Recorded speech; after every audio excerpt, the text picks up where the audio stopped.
লোকসভা নির্বাচনে নির্ঘণ্ট ঘোষণার পরেই প্রায় 20টি পরিবার তৃণমূল ছেড়ে বিজেপিতে যোগদান করলেন। এদিন শীতলকুচির 6 নং মণ্ডলের মণ্ডল সভাপতি খোকন দাসের বাড়িতে তারা যোগদান করেন।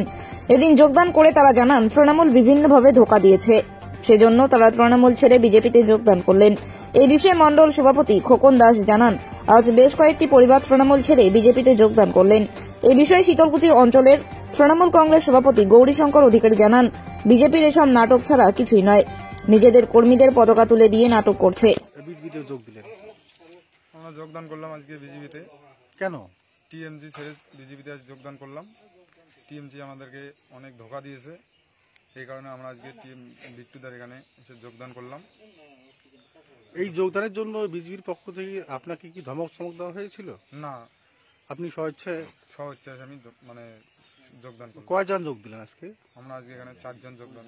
4 জন, 4টি পরিবার? হ্যাঁ। টোটাল কতজন ভোটার হবে এই 4টি পরিবারে? অনেক, 100 জনের মতো। 100 জনের মতো হবে?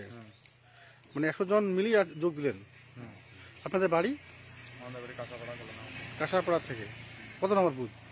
298 বুথ থেকে কতজন যোগ দিলেন আজকে টোটাল?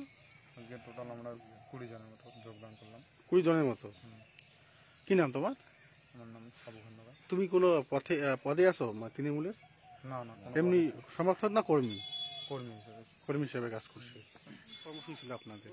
আজকে আমাদের যোগদান কর্মসূচি ছিল। আমাদের বিজেপিতে তৃণমূল ছেড়ে 20টি পরিবার বিজেপিতে যোগদান করলো। এই যে যোগদান করালেন সে কোথাকার, কোন মন্ডলের? শীতলকুচি 6 নং মণ্ডল। 6 নং মন্ডলের। মানে ওরা কি তৃণমূলের ছিল? হ্যাঁ, তৃণমূলের টিএমসিপি ছাত্র ফেডারেশন ছিল তারা। সেখান থেকে আজকে বিজেপিতে যোগদান করলো। টোটাল কতজন বললেন? 20টি পরিবার। 20টি পরিবার, টোটাল 100 জনের মতো। 100 জনের মতো যোগ দিলেন আজকে। এই যে সামনেই লোকসভার ভোট, এই ভোটে কতটা এই যোগদান কতটা প্রভাব পড়বে বলে? প্রভাব তো পড়বেই, আর আশা করছি এইভাবে আরো সংখ্যালঘু যারা আছেন আমাদের শীতলকুচিতে এবং গোলনাটি লালবাজারে সবাইকে আমরা আহ্বান করছি এইভাবে যেন তারা আমাদের ভারতীয় জনতা পার্টি দেশে যোগদান করে। আমরা সকলকেই সাদরে আমন্ত্রণ জানাবো এবং আশা করবো শীতলকুচিতে যেন আমরা আমাদের বিজেপি মনোনীত প্রার্থী নিশীথ প্রামাণিক মহাশয়কে যেন আমরা একটা ভালো সংখ্যায় একটা লিড দিতে পারি, সেই আশায় রাখছি। একটু নামটা বলবে? আর খোকন দাস, শীতলকুচি বিজেপি 6 নং মণ্ডল। বেশ কয়েকটি সংখ্যালঘু পরিবার তৃণমূল ছেড়ে বিজেপিতে যোগদান করলো, এই বিষয়টা কি বলবেন? দেখুন, সংখ্যালঘু পরিবার বিজেপিতে যাবে এটা তো আমরা একদম বিশ্বাস করতে পারি না। তার কারণ সংখ্যালঘুরা ভালোভাবেই জানে বিজেপি তাদের সঙ্গে কি বিহেভ করে। আপনারা নিশ্চয়ই কয়েকদিন আগে মোবাইলে দেখেছেন দিল্লির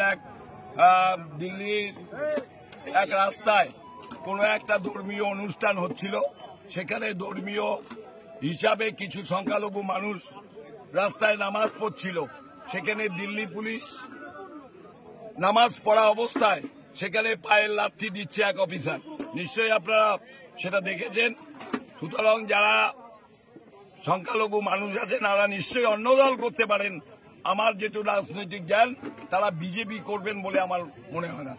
6 নং মন্ডল সভাপতির দাবি যে 20টি পরিবার টোটাল 100 জন তৃণমূল কর্মী আজকে বিজেপিতে যোগদান করে।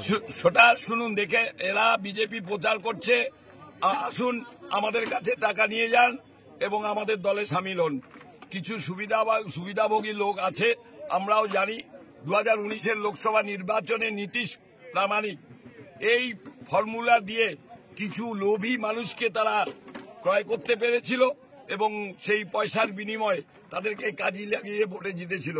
আমার মনে হয় এবার সেই টাকা দিয়ে কাউকে কিনে ভোট করাতে এবার পারবে না।